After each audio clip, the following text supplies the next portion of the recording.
आओ जी आओ जी आओ जी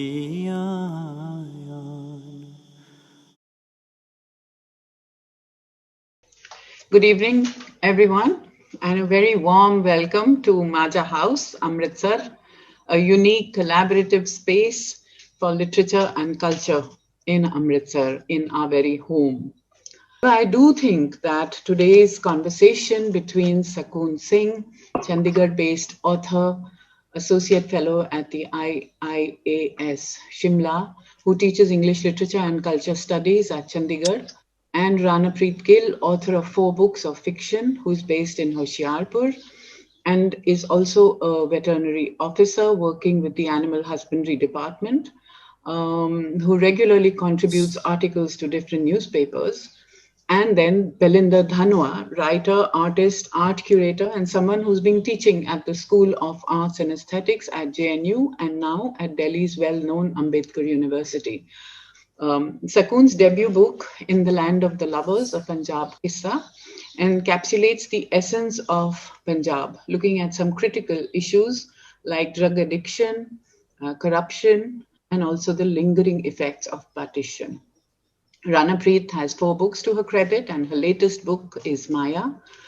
It's about sibling rivalry, partly inspired by real life incidents, she says in some interviews. So I'm not going to go any further. Just leave it to Belinda now to talk to the 2 young women we have with us today, who will tell us about their craft and their work. Over to you, Belinda. Thanks, Preeti, and thank you, Maja House, for allowing events such as this to happen. It's always a delight to be speaking to young writers and to see what their concerns are and how they're going to take their ideas and concerns forward in their writing. In this session, since we have the 2 writers who are writing from very different kind of focus, I'm going to be speaking with Sakoon Singh first and then with Rana Gill. It's interesting that both of them have doctor as a prefix to their name. Though again, as is with their writing, the doctor comes from different spaces. One is an academic who teaches English literature, and the other is a doctor who treats, well, animals, the sick, whoever. So in any case, I'd like to immediately start the conversation because we don't have that much time, and I'm sure each writer has much to tell us about their book. We are speaking about Sakoon's first novel, though she has been a writer, of course, of many academic texts and nonfiction. So, Sakoon, I would really like to start with the title of your book, In the Land of the Lovers, a Punjab Kissa. Now, the title indicates that Punjab, in a sense, is the protagonist of the book, and that you're presenting the space in contrast to how Punjab is very often stereotyped as a place which is populated by farmers and soldiers. Whereas the title also points to Punjabi literature, which for those of us who are at least somewhat familiar with it, know is full of deep sentiment and romanticism, often spiritual, and which also hold a complexity of thought. So just keeping in mind that the title of a book is often used as an entry point for readers to begin the journey through the narrative. As they enter the narrative, I'd really like for you to tell us how you arrived at this title and what you hoped the reader would get from it. Yeah. Thank you, Belinda, and thank you, Maja House. At the outset, let me thank Preeti Gill and Maja House for having me on. See, as far as the title goes, since Nanki is really the protagonist, and it is through her that everything flows. To begin with, the working title for a very long time was Nanki, a Punjab Kissa. But when we were at that stage where we were finalizing and really giving it the final shape, my editor thought that Nanki, the historical character, is somebody so alive in people's imagination that it could be likely that the book could be thought of as a book about her. And therefore, we had to rethink the title. And, In the Land of the Lovers is something that took me a while to arrive at. It just led me to a conversation with a colleague who said, like you said, that stereotypically we kind of connect Punjab with farmers and soldiers. But, he just said it as an aside, which really, kind of struck, the statement that, Punjab ne embraced the Ashik nu kita hai. And somewhere, the central place that we have accorded to the Ashik, not as X character or Y character, which of course, it abounds in the Qissa literature of Punjab, but as a larger sentiment. And how, that indicates towards a certain amount of romanticism of the people of Punjab. And then romantic also not in the popular sense we understand, but romantic in the larger sense of, this optimism for change. Right. And, referring to that conversation we had and how, we kind of veered towards the ongoing farmers' protest also, which very well is indicative of that spirit. And I feel that somewhere it encapsulates that spirit about Punjab. That was about In the Land of the Lovers. And somewhere the book also does not remain a Bildings roman about Nanki. It's not just her coming of age. It is how she's viewing these other characters as well, which makes it a book which lends itself to the larger story of Punjab. And Right. especially also given the historical trajectory that the book kind of, takes into account. It starts from partition till the very contemporary issues that I've touched on. So, that is where it comes from. And as far as Qissa is concerned, I felt that, again, owing to that spirit, it needed to tether it to the form that is available to us, the much beloved form of Qissa, which again, despite all the educational policies that have been there in Punjab, has outlived, generations. And I think, like they say, the proof is in the pudding. Qissa still is a form which is alive and kicking. And even though it is a novel and it is a very, Western form, still I feel in spirit it tethers itself to the Qissa as a form. So Yeah. that was the idea behind the title.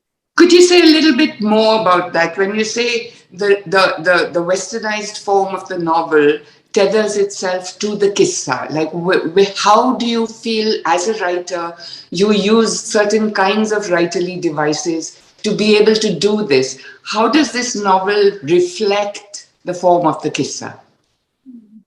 Well, I think somewhere it becomes more communal not in the sense that we understand popularly, but linking itself to community, Right. to the Punjabi community, especially given the array of characters that I take up, which happen to be women for the most part. Right. So, it's linkages with the community as opposed to the individual. Right. So that really is one. As far as the devices is concerned, I mean, I didn't hope to come to it so soon, but then, the play of the Mirasis that, was on my of things, because, I feel that we all tend to be egocentric while viewing phenomena. And here were these two figures, which are like every man, the stock every man. And they have this dialogue going. So I would point to these two as my narrative devices. Yeah. Well, you've done a lot with this novel in the sense that here we just spoke about how the title refers to a larger space in a sense and all the various histories and events that have happened in that space. But right through the novel, other than like focusing on the literary devices, like the idea of the Qissa and bringing it into the form of the novel, you've dealt with many concerns and issues that you raised in this book. Displacement, both through partition and the making of Chandigarh, and the displacement of villages as a result of the building of Chandigarh and the planning for making a big city. And then you have inherited trauma. You've got the drug addiction. You've got the art scene and the various hierarchies that are built into it or within it as well. What would you say was your central concern that you wished to focus on and which you wish the reader to be able to take from this narrative? See, when I was writing, I thought I was writing from this vantage point of being a person connected with a particular generation. Right. And for me, I was really giving voice to, and desperately so somewhere, giving voice to my experience. Somewhere, the beginnings were definitely very subjective. And it wasn't as, strategically, placed or planned as it might seem in hindsight. And I think most of these concerns flow out of Nanki's connection with the growth as an artist, but her Sufi bearings and the fact that she was molded in a particular way. She was in touch with this one generation where the generation of her parents is missing. That, you could say, is a bit of a strategy on my part. Because I felt that we as a generation, being brought up on some of those narratives about partition, some of those family stories about partition, I felt that we are the generation that is going to be impacted and affected by it to the extent that we are. And somewhere, teaching Amitav Ghosh's Shadow Lines, in this period of 5-6 years, I already felt that the class response to the idea of partition was flagging as an idea. So somewhere you could say that Amitav Ghosh's The Shadow Lines was my inspiration, to talk about, my generation at a particular crossroads. Where I inherited these stories, and yet, the space of what the future holds opens up and how it opens up. Because there's a certain amount of disillusionment from what the grandparents had thought the idea of the nation, kind of offered to them. And then in their lifetime, they saw a disillusionment as well. So I think it was that trajectory. It wasn't so planned, but it was Nanki's vantage point. It is Nanki's growth and her connection with all these characters that are, just so real that I can find these characters in my vicinity. They're all characters that could be there in my vicinity. Which, I feel that it's not really a very valuable question to ask me. If, X is modeled on Y, that's not a very valuable question, because somewhere, imagination is as much a part of the fiction writing. But definitely, these characters are there in the vicinity, and I was drawing from that. Okay, so I mentioned the idea of displacement and which came through partition and which also came in a sense through the displacement of villages in the making of Chandigarh. We tend to speak a lot about partition of India into the two nations, but we seldom speak about the displacement which happens as urban centers grow, right? And of course, there has been a nod to it in your book. But at the same time, because partition of the nation it looms so large, in a sense, you're saying it's fading from memory, but we're constantly bringing it back to memory, right? So I'd like you to say a little bit about what place Chandigarh plays in the way partition has been, in a sense, thought through in a space or in a city which is new and which has no memory of its own. You come into a city which has no history or memory, and you're leaving behind a certain history and memory, right? So do you think that Chandigarh, in some sense, allowed you, placing your characters in Chandigarh, speaking about partition and all of these various issues that come up in the book from Chandigarh, does that did Chandigarh give you, as you had, the term you mentioned was tabla rasa, does it give you that space in which also to allow imagination to roam? See, I'm born and brought up in Chandigarh. These conversations about how Chandigarh has really shaped up. And if I really go back and think of that generation, which was first-hand affected by partition, in a way, I feel that setting home in Chandigarh could have been a bit of a refuge and could have been a bit of a relief. Spaces were so much mired in violence, which was without memory. So to that extent, you could say that perhaps that it offered some relief. But at the same time, it was nothing like what Indian cities were about. It was nothing like, the old towns of Punjab. So somewhere, that whole sterility about Chandigarh, this whole planning bit also designated for everything, as in, put down on a map and put down on a paper. So I imagine that somewhere, this whole project must have been overwhelming for those people. And then between the conversations of Himmat and Nanki, because Himmat particularly is an architect, and I feel architecture as a profession somehow, and Chandigarh as a space, even though Himmat does not belong to Chandigarh. So he is that outsider critic.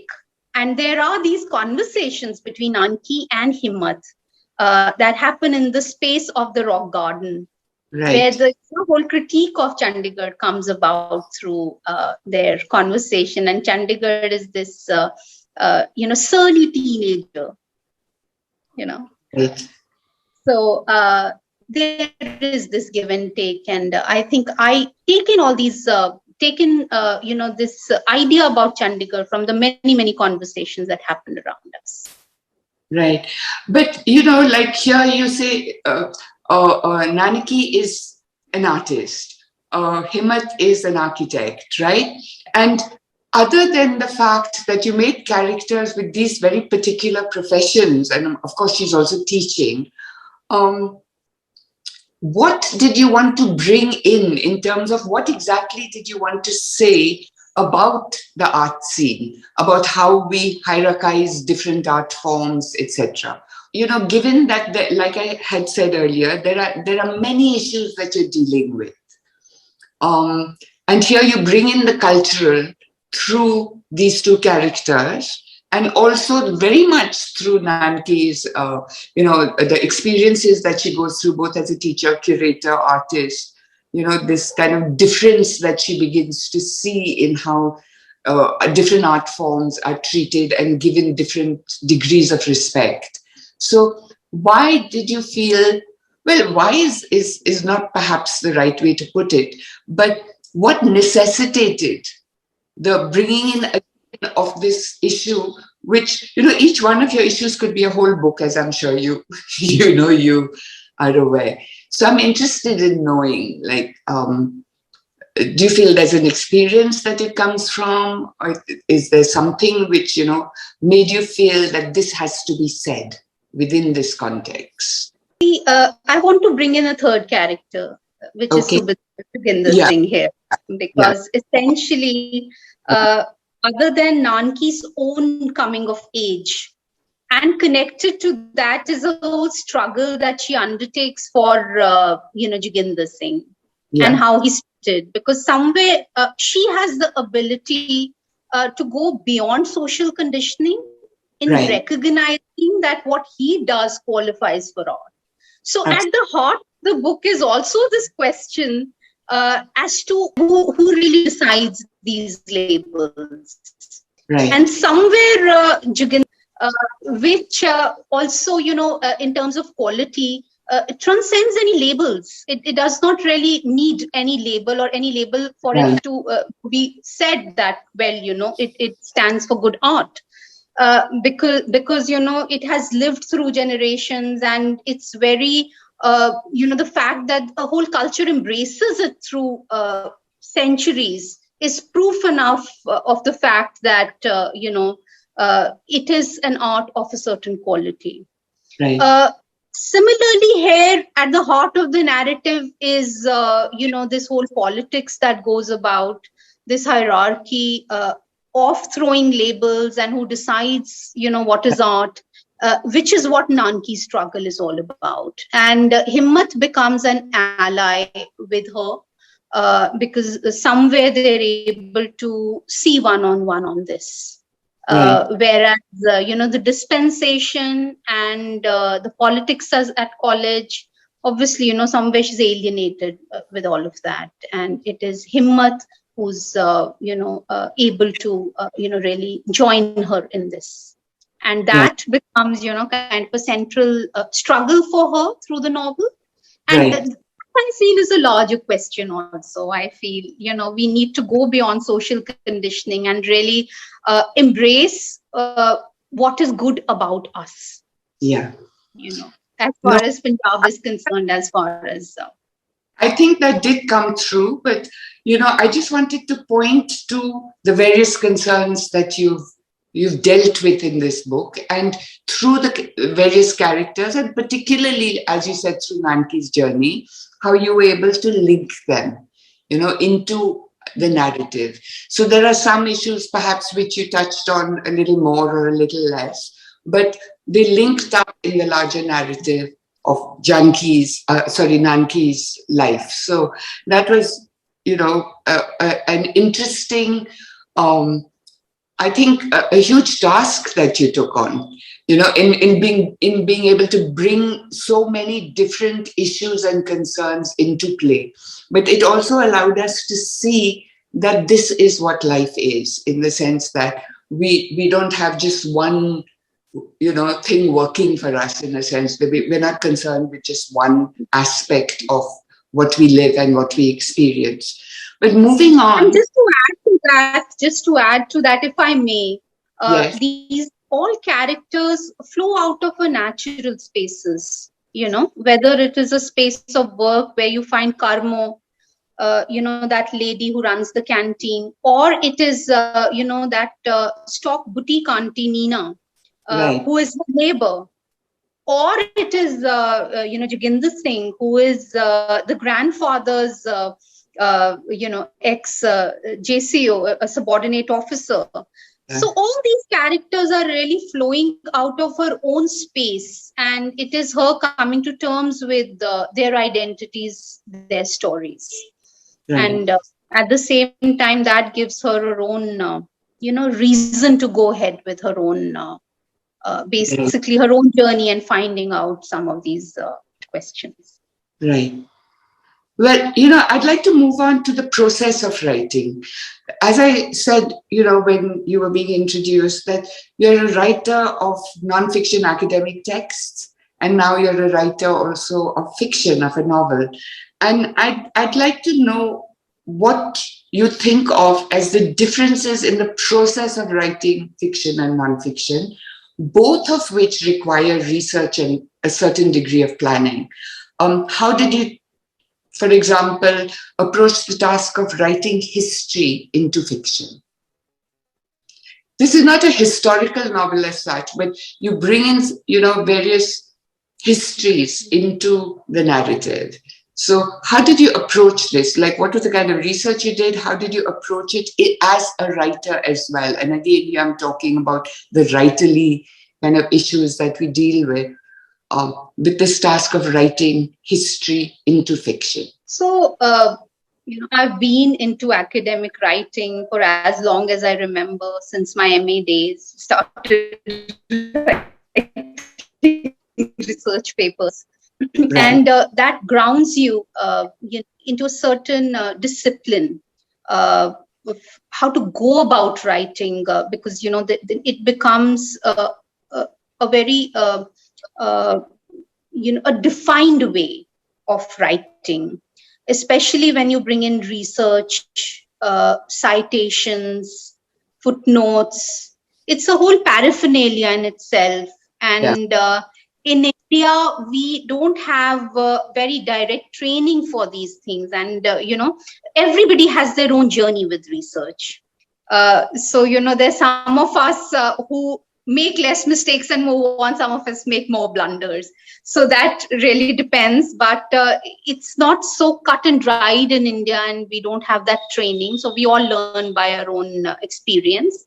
Anyway, I've been into academic writing for a long time, but this whole idea of working on a novel just burst upon me. I mean, again, it was not strategized or planned to that extent, but I felt that, here was a story that needed. In my own unique placement in the scheme of things, I felt we needed to talk about urban Punjab more. Right. Because, the Punjabi literature mostly takes on, the rural experience. And in Indian writing in English, we really look at it, the Punjab experience is not too much talked about. And I felt that there was that vacuum and that space. Necessity. Yes. Plus the story, I felt, it just made itself, wanting to be told. So much so that I used to have a very hectic routine with the lectures in the morning, and I used to be half dead by evening, but then somewhere got the gumption to sit down late at nights and get going with it. But then I had to take off work and get into fiction writing, where you asked me about how the two are different.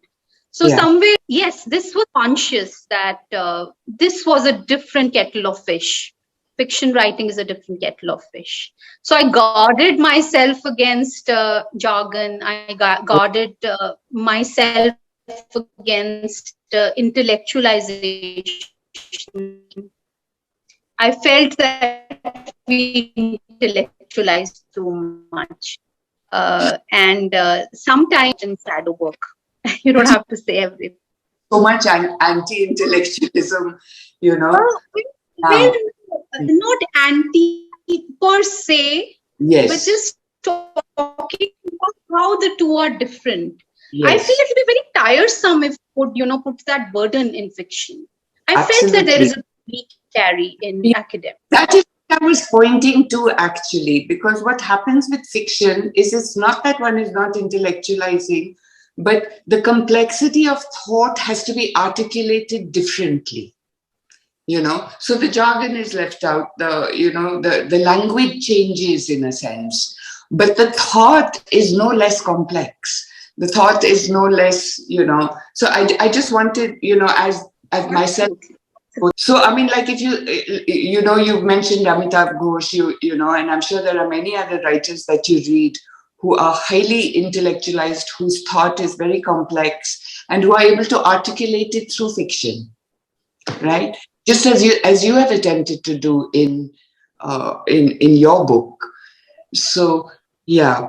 But now I'm just becoming teacherish and preaching, so I'm going to stop there. It's like, yeah. Yeah, no, I think we're kind of also running out of time, Sakoon, but I'm sure, people would be interested in reading your book, and I'm sure they would be interested in hearing you speak about it as well, further with, in other forums as well, because we definitely need to read more from different perspectives, work that comes out of Punjab. Because we have such, like you said, there is a sort of a lacuna of English writing from Punjab. So I think these are all welcome, endeavors, and congratulations on that. Yeah. Thank you so much, and it was so lovely having this conversation with you. Okay, so it's kind of strange to do this very quick cut and say, okay, Rana, please, let's start your conversation, but unfortunately, the forum, doesn't allow for a different kind of engagement. So, Rana, Preet, should we kind of yes, ma'am. yeah, wonderful. Okay. Now, of course, the huge curiosity with you is you have a full-time job as a doctor. You're the mother, a full-time job as the mother of a young daughter. What compelled you to start writing, and how do you organize your time and space to do so? First of all, I want to thank Preet Gillji, Maja House, for placing me at this platform. I want to tell the listeners that I have been a listener to the Maja House session for the past 1.5 years. Since the onset of the pandemic, I have been associated with Maja House session, and it has been such a learning experience. So I feel great being on this platform. Yes, people often ask me this question that I am a qualified veterinary doctor working having a full-time job. So why do you tend to write? So I think the writing process began with the reading process. I was not initially a writer. I was initially a voracious reader. So my father inculcated this habit of reading in me in my childhood in 80s. He used to bring us a lot of books. So at that time, the USSR was intact. Soviet literature, used to be so much in India and used to be widely read, and the books were not very costly at all. So when my father used to go for seminars, he always used to get us a lot of books. And I used to read so much. I don't remember the name of the books, but I do remember some of the characters. There used to be a Baba Yaga, the witch who always used to go on a broom. There used to be a princess in distress, whose name was often Princess Vasilisa. She was rescued by the Prince Ivan. So it all started with this reading. And I used to write articles for the school magazine and then poems in the university, but it was not that organized kind of writing. So it all started with middles. So before being an author, I started contributing articles as a freelance writer to the newspapers. So my first middle was published in the Tribune newspaper. I precisely remember the date. It was 31st July 2017.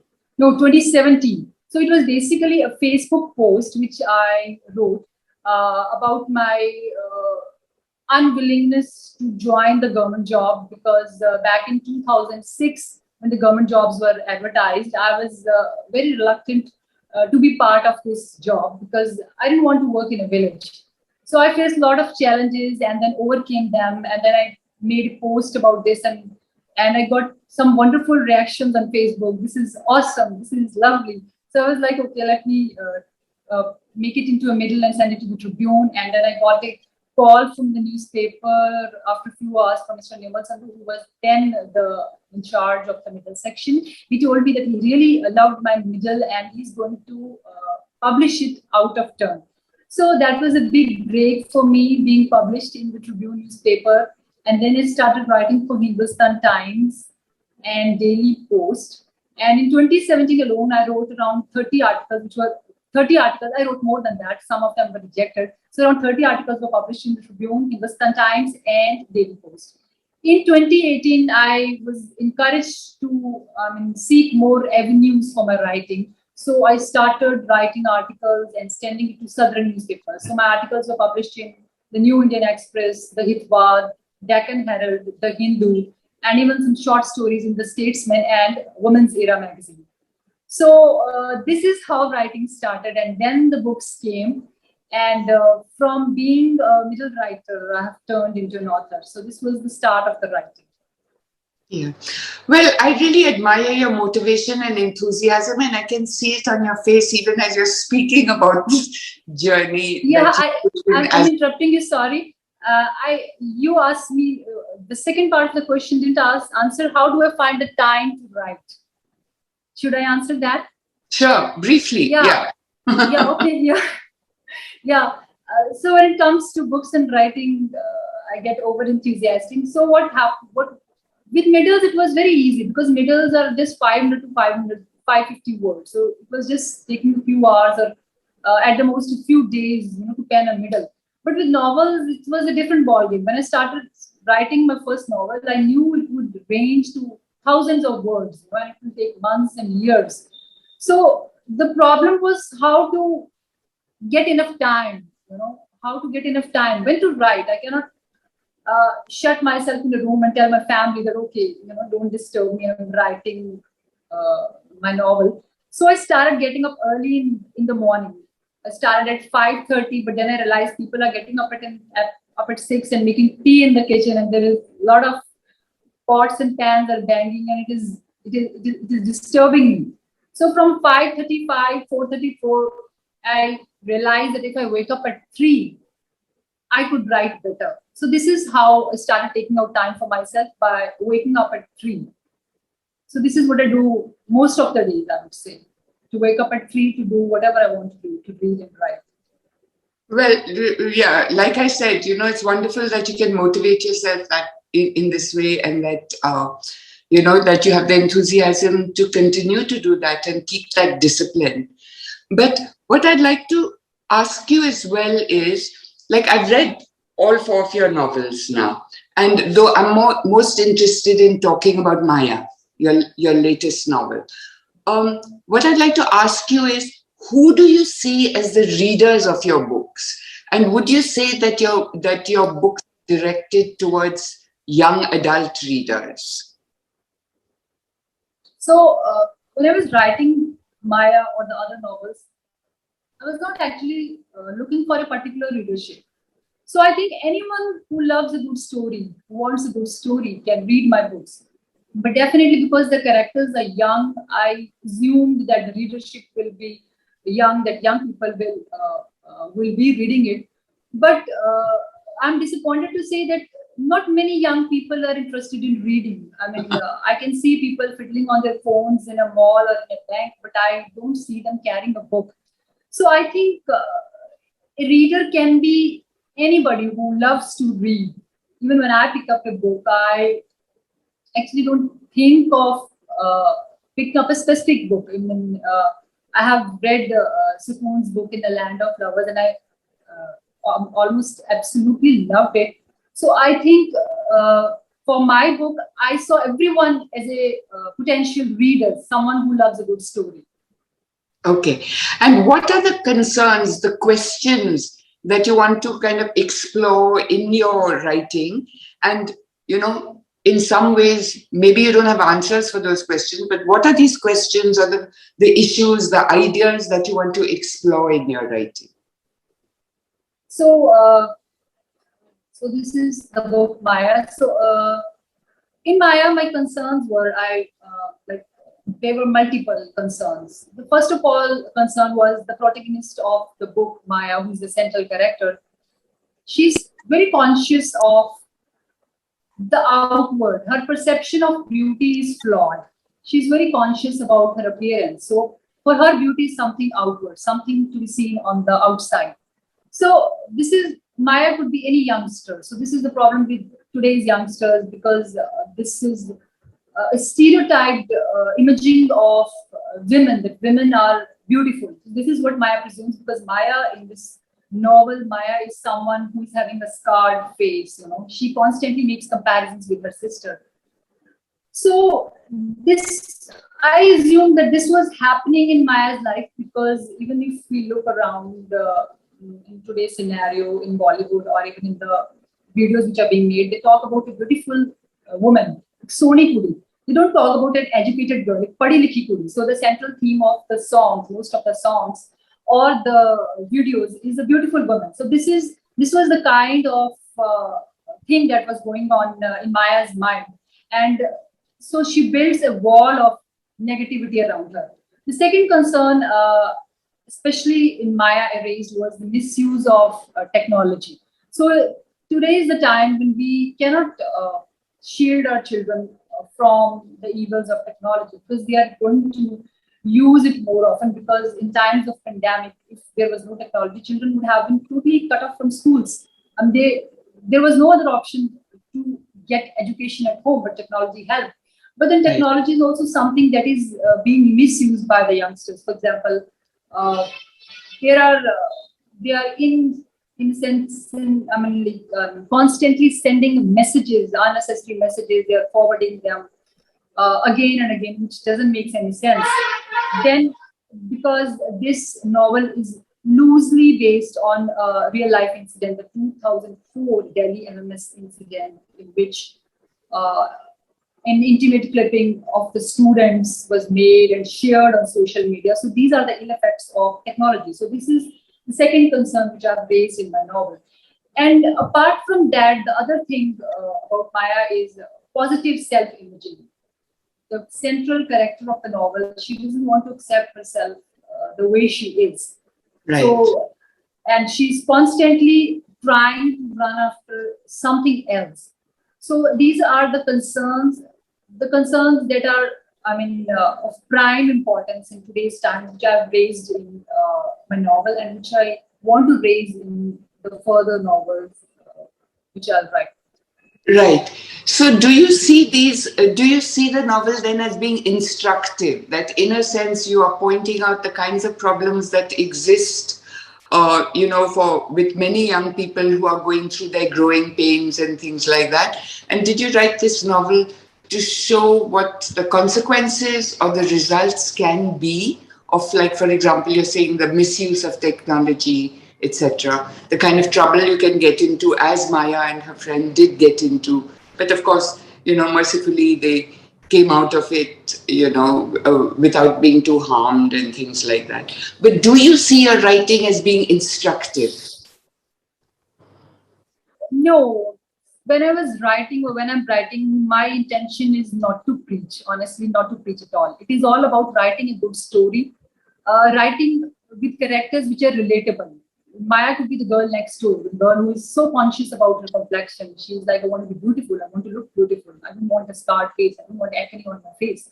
So when I'm writing, the point is not to be instructive at all, but somehow whatever you're witnessing in the society, what has happened in the society, what is happening in the society, that definitely reflects in your writing and becomes a part of it.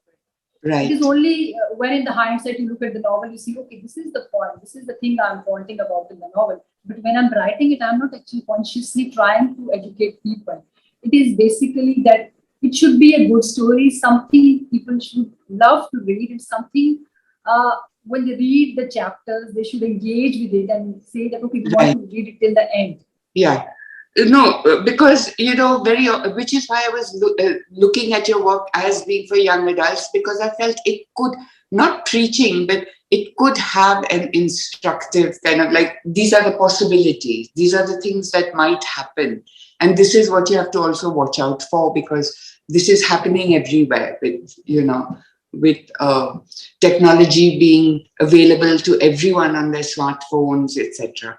Now, but just to move away from that, because again, in the interest of time, I've already talked about reading and writing, and you mentioned that you were a voracious reader, right? So reading and writing are acts which are completely inseparable. One can't happen without the other, in a sense. So right now, as you started writing your novels, and you're writing a lot more, who do you read, and which authors have inspired you to write? Like, for example, I'm a voracious reader too, and I read what I call reading as a writer. So when I read it once right through, and then I read it again as a writer, in the sense that if I really have connected with a character, I try to see how has the writer written this character? What are the devices, literary devices she's used to write this character, or to do, to be able to create a whole environment, etc. And then kind of use these literary devices, which are, writers, they're using them all the time, but how to use them effectively. So very often I read as a writer, not just as a reader. Right? So I was just curious to know, because you're doing these many things, like you're a doctor, you're doing, various things at home, etc., bringing up your child. What place does reading have in your life now? And who are these writers that you're reading and able to connect to and who inspire you to write? Definitely, I love reading. I love reading, not only for the research part, but for a novel. But I love reading in general. And right now, I am reading this book. That is yours. Your book, Waiting for Winter. And I have got this one as well, which I'm going to start right after this one. And so I always carry a book in my purse. If I'm at the bank, I have to wait for some time. I'll open my book and read. If I'm going anywhere, if I'm waiting for my daughter before her school, I'm in the car sitting waiting for her, I'll be reading a book. So I try to read a few pages, I try to maximize my time because it's only 24 hours, it's not more than 24 hours. And those 24 hours, you have to do so much. I have to attend to my patients who cannot speak, who cannot tell what is the issue with them. I have to make it out. I have to spend time with my daughter and manage the household. I'm a daughter-in-law, I'm a wife, I'm a mother.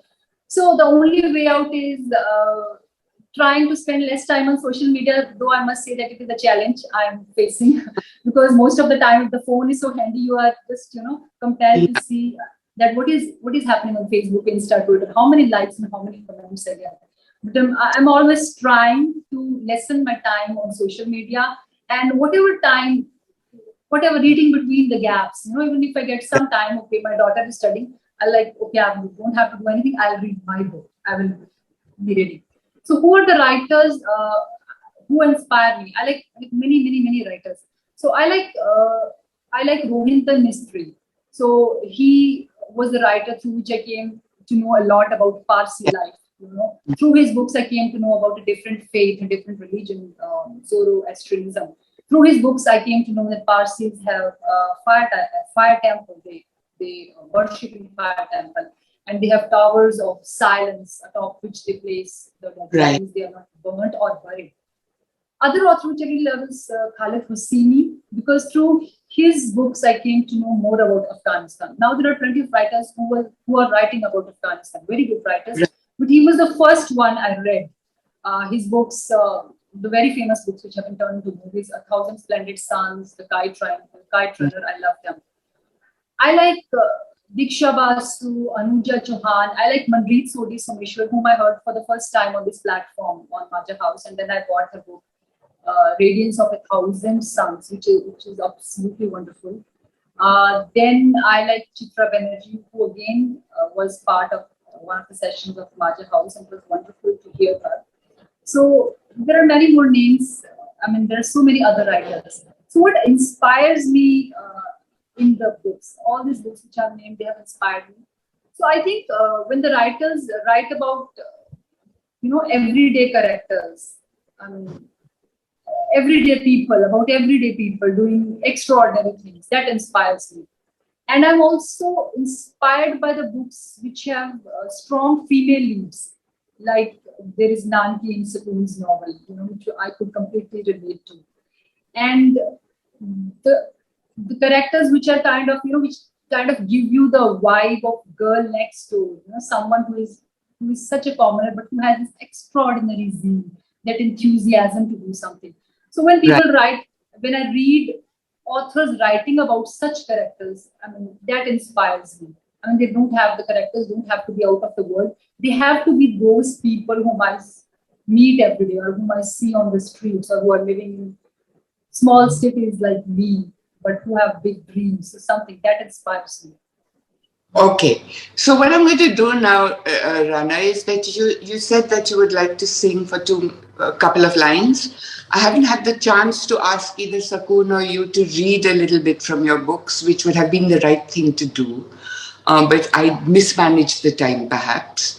But I'm going to give you that opportunity to sing a few lines, since you did mention that you were you've done a lot of singing and that you. I was the best singer of my university for 2 consecutive years. Yes, and won many competitions. So should we just hear for a couple of lines from you? Yeah. Before we go into questions, yeah? Yeah, just I'll sing just 2 lines in Punjabi because this is a session on Punjab. Okay.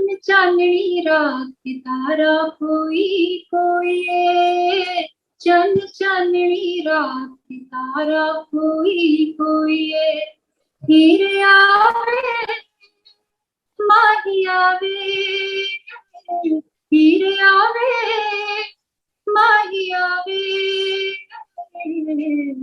एक बारी आ चल वे एक बारी आ चल वे चल चांदनी रात तारा कोई कोई है चल चांदनी रात तारा कोई कोई है. Thank you. Very nice. Thanks so much, Rana. That was lovely. Thank you. Okay. What we can go to the questions now, and I see that there's just one question in the chat box, and that's for you, Sakoon. The question is from Sarjot Bell, and it is, I find it interesting to note that the discourse on architecture of Chandigarh takes place in the rock garden, which being so rustic is an antithesis of all that goes into making this city, based on such modern geometrical gridiron, pattern and controls. The question is, in what manner narrative of this story does justice to the genre of Qissa, which has a well-defined form in Punjabi literature? Thank you for that. And I think we did talk about that to begin with.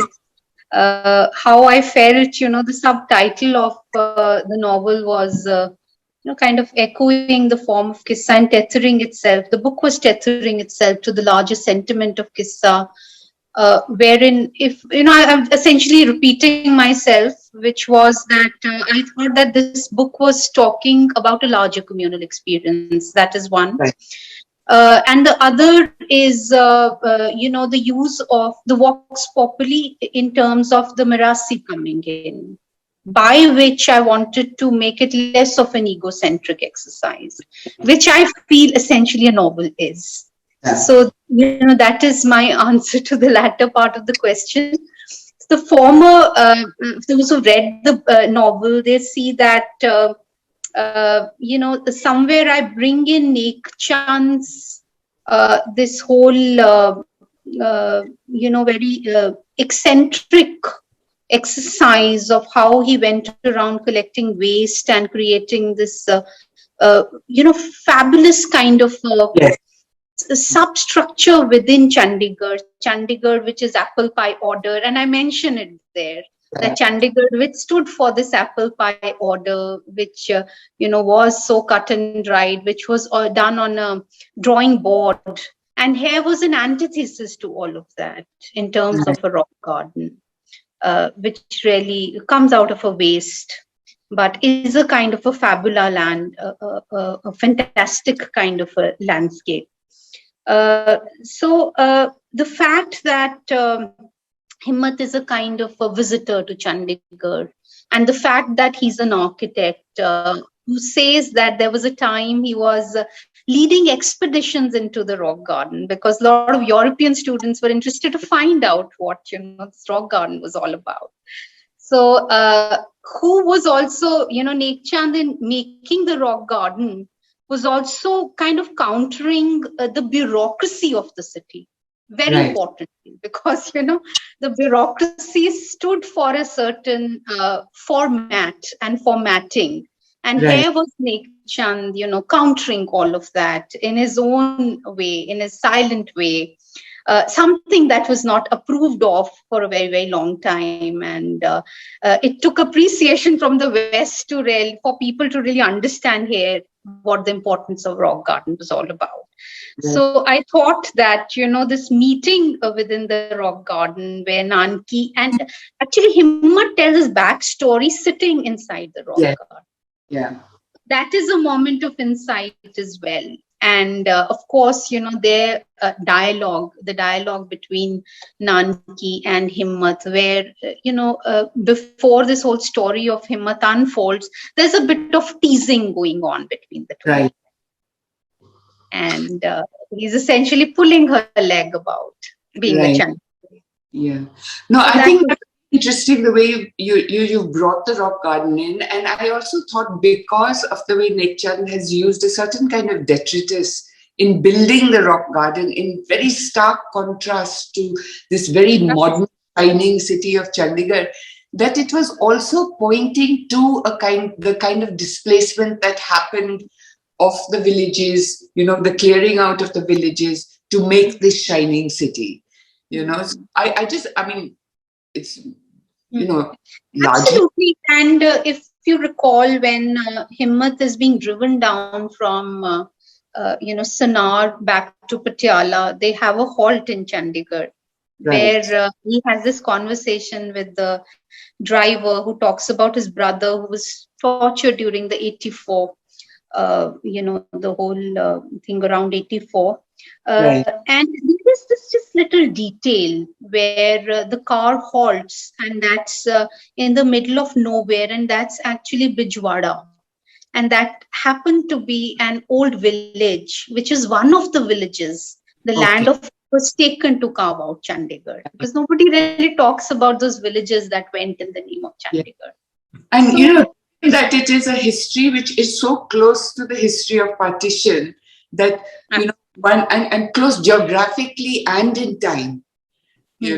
One thinks like, what was in people's minds to be able to erase these villages to. And even though I would be digressing, but I think I should also bring in another displacement, which is that of the family of Himmat's childhood friend during the 84. He happens to be a Hindu.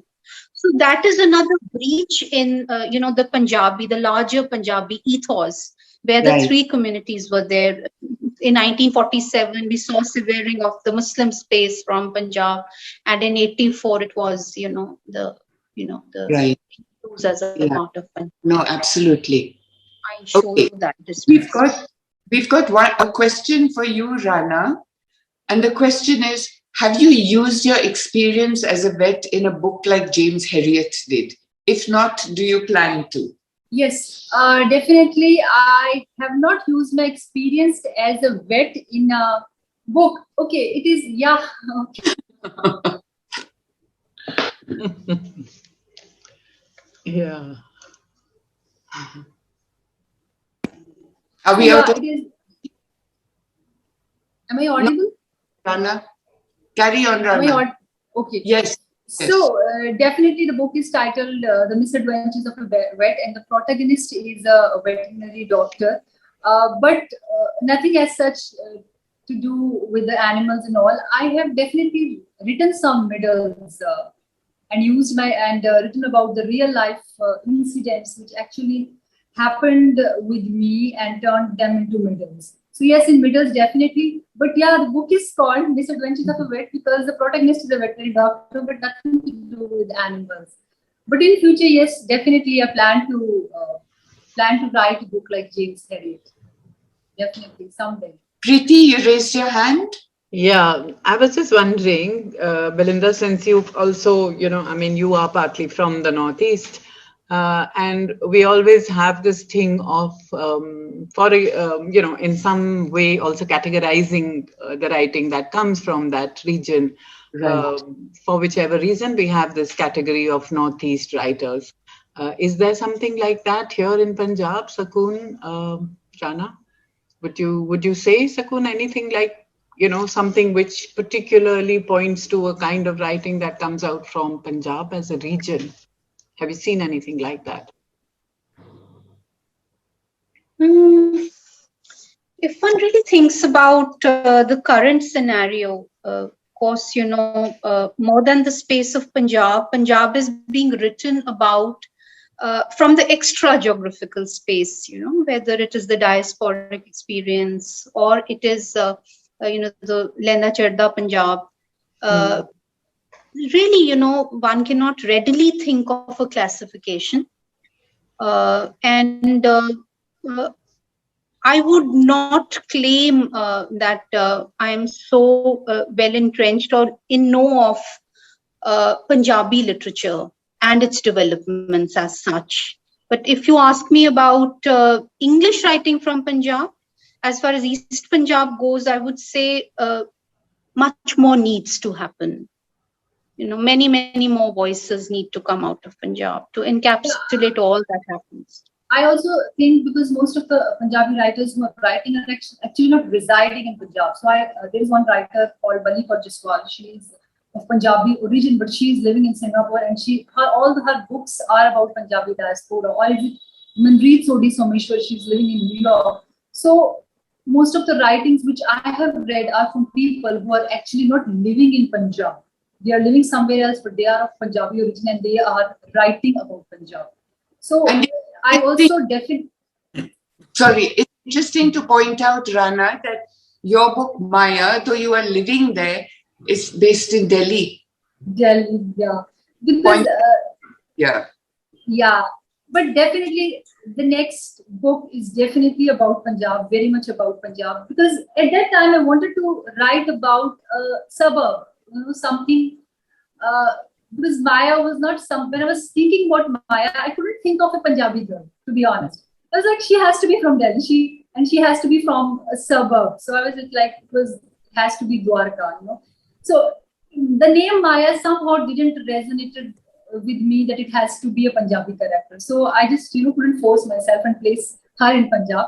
But definitely the next book will be about Punjab. And as Sakoon said, definitely more people living in Punjab need to write about Punjab. I still remember I met Preet Gill at Hoshiarpur Literature Festival, and someone introduced us and me as an author to her, and the first thing she said to me was, write about Punjab. And that stayed with me, and I definitely have written about Punjab. Why do you think there's a necessity to write in English about Punjab, Sakoon? I think it just came more naturally to me to write in English. I would not really think I have the adequate skills to write in Punjabi, even though I couldn't have done without bringing in that language. Right. I think, we are by nature multilingual. Right. And we just lend ourselves to a certain language in a given situation or circumstance. And you see how much of Punjabi is intruding in my book, because there was no other way I could bring in that way of thinking and that way of saying those things. Right. And there was a time we were mulling about it in terms of a glossary. But then, we thought of going with the English equivalents within the narrative, because I thought that would not impede the flow of the novel. Absolutely. So, you see, we are a mix, really. And there's no way one can really divide, one's linguistic map within oneself that neatly also. Yeah. So, there are territories where one is operating in Punjabi, but as far as literal Punjabi goes, and I am that old school who feels that you really need to have a firm grip over language to write. So I don't think I have that firm grip in Punjabi to be able to write what I want to say. Perhaps because it's my training. But then that does not stop from Punjabi to flowing in other ways. And I think that's perfectly all right. No, that is perfectly all right. And I think a lot of writers allow, the different languages to come in. And I think a glossary is really not required. For the interested reader, if they don't know the words, they can always find out. We have so much technology now. Whatever misgivings or doubts I had on the score, all that was really allayed with the response I got from non-Punjabi readers. We'll ask Gurpratap now to do the formal thank you. I was listening to these bright and enthusiastic young writers, and I was remembering the line from Tennyson, "The old order changeth, yielding place to new." Now, this aphorism is centuries old, but it remains true for all times. Every age has its revered writers, but soon the established order is challenged and questioned by the young brigade. They have their own perspective on things. They are more in sync with the times. They know how to say things which will strike a chord with the audience. And of course, there is no stopping them. Both of you are confident and talk about things with assurance. And you weave these contemporary incidents, included the infamous DPS MMS incident in the novel, Sakoon has highlighted many evils rampant in today's Punjab. While both stories are different from each other, they are a reflection of our troubled times. Thank you both for joining Maja House today and bringing your books here. I would also like to thank Belinder Dhanova for conducting this talk wonderfully. Your questions were insightful, sharp, and precise, yet thought-provoking. I believe that the effectiveness of any conversation depends a lot upon the questions that are asked, and you did an excellent job. Thank Thank you. you all so much for this very young and stimulating conversation